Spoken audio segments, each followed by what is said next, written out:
Hello everyone, আসসালামু আলাইকুম। আজকে পোড়া রুটি আর চা বানাবো।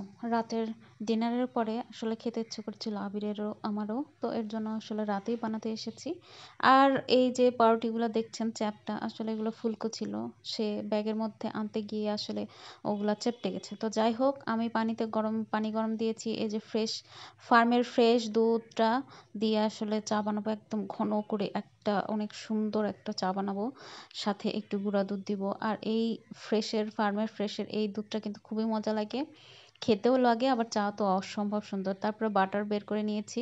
বাটার দিয়ে আমি পাউরুটিগুলোকে একটু ভালোভাবে চারিদিকে দিয়ে আমি হচ্ছে পাউরুটিগুলো পুড়ে নিব, এতে ফ্লেভারটাও ভালো আসে আর খেতেও ভালো লাগে। ফেসবুকে কয়েকদিন ধরে আসলে এই পোড়া পাউরুটি আর চায়ের গল্প শুনতে ভাবলাম আজকে একটু বাসায় নিজের মতো করে নিজে বানিয়ে খাই, কেমন লাগে দেখা যাক। তো এই যে আমি পাউরুটিগুলোকে মাঝখান থেকে কেটে নিচ্ছি যাতে ভালোভাবে পুড়তে পারি। আসলে একটা পুরোটাই ভালোভাবে পুড়তে গেলে অনেক সময় লাগছে দেখলাম, আস্তে আস্তে না পুড়লে চারিদিক ভালো লাগছিল না। একদম জোরে জাল দিয়ে পুড়লে তো হচ্ছে একদম পুড়ে যাচ্ছিল। এর জন্য আস্তে আস্তে পোড়ার জন্য ভালোভাবে যেন হয়ে যায়, এর জন্য আমি মাঝখানে কেটে নিয়েছি, এতে ভালোভাবে ক্রিস্পি হবে আর খেতে ভালো লাগবে এর জন্য। আর বাটারটা মাখিয়ে নেওয়ার জন্য ভিতরের যে সফটনেসটা এটা অনেক সুন্দর হয়, আর এই বাইরের যে পোড়া লাল জায়গাটা দেখছেন এটা তো আরো সুন্দরভাবে মুচমুচে হয়ে যায়। চায়ের সাথে খেতে কিন্তু বেশ ভালো লাগে তখন। তবে আমি একটা জিনিস বুঝতে পারি নাই, আসলে বাটারটা আমি কেটে নিয়েছি যতটুকু লাগবে আমার পাউরুটির জন্য। তো আমি বাটারটাকে একদম মেল্ট করে সাথে একটু চিনি মিশিয়ে আমার একদম ভালোভাবে ব্রাশ দিয়ে ব্রাশ করা লাগতো। আমি আসলে এই জিনিসটা বুঝতে পারি না, যার জন্য আমার এই পাউরুটিতে মিশাতে গিয়ে একটু সমস্যা হয়েছিল। তারপরে বাটারটা যখন একটু মেল্ট হতে লেগেছিল, তখন যখন ভালোভাবে আমি মিলিয়ে নিয়েছি তখন ভালোভাবে হয়েছে, কিন্তু প্রথম অবস্থায় আমি বুঝতে পারি নাই। তো যাই হোক, আপনারা যদি এভাবে খেতে চান বাটার দিয়ে, তো অবশ্যই বাটারটাকে একটু মেল্ট করে চিনি দিয়ে তারপরে আপনারা ভেজে নেবেন। আমি এই তো পুড়তে দিয়েছি একটা স্ট্যান্ডের উপরে। আমি পাউরুটিগুলোকে একদম লো হিটে পুড়তে দিয়েছি, কিন্তু সবসময় ওটাকে ঘোরাতে হচ্ছিল, তাছাড়া একদিকে একদম পুড়ে যাচ্ছিল। তো এই জন্য খুব সাবধানের সাথে আমার এটাকে করতে হয়েছে। আর এক পাশে আমি দিয়েছিলাম দুধ, মানে চায়ের জন্য আর কি। আমি চায়ের সাথে চাটাকে একটু বেশি ঘন করে একটু ভালো করে দেওয়ার জন্য আমি আবার 1 চামচ গুঁড়া দুধ আমি গুলিয়ে নিয়েছি। এটাকে আমি এখন ঢেলে দিব এর মধ্যে।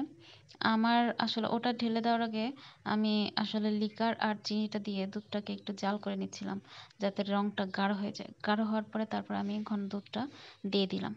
দেওয়ার পরে দেখুন কতটা ঘন হয়েছে, কাপে লেগেছিল। তারপর আবার একটু আমি লিকার দিয়ে দিয়েছি, কারণ আমার কম লিকার ভালো লাগে না, আবিরেরও ভালো লাগে না, মিষ্টি কম। আর কড়া লিকারটা বেশি মজা লাগে খেতে।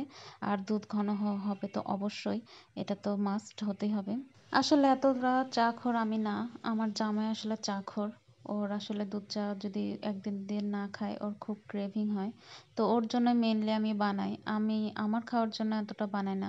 আমার যদি খুব খাইতে ইচ্ছে করে সেটাও আমার মাসে হয়তো 1 বার বা 2 বার। আমার ওরকম রেগুলার খাইতে ইচ্ছে করে না, আমি খাইও না। তো ওর জন্য আসলে মেনলি বানাতে হয় আমার। তো দেখুন চায়ের কালারটা কত সুন্দর এসেছে। আর এই পাশে কিন্তু আমার পাউরুটি ভাজাও সব শেষ, ভাজা আসলে না পুরানো কিন্তু সব শেষ। তো কালার কিন্তু খুব সুন্দর এসেছে। এখন আমি চাগুলোকে ঢেলে তারপরে খাওয়ার জন্য পরিবেশন করে নিব। এই যে দেখুন কত সুন্দর কালার এসেছে না, আমার এরকম একদম লাল টকটকা দুধ চা না হলে কিন্তু ভালো লাগে না খেতে। আপনাদের কেমন লাগে খেতে, বা আপনার চা কেমন খান, বা কেউ চা পছন্দ করেন কিনা অবশ্যই কিন্তু কমেন্টে জানাবেন। তো এই ছিল আজকে আমার ভিডিও, কেমন লাগলো জানাবেন অবশ্যই। সাথে থাকার জন্য ধন্যবাদ। Thank you for watching. আল্লাহ হাফেজ।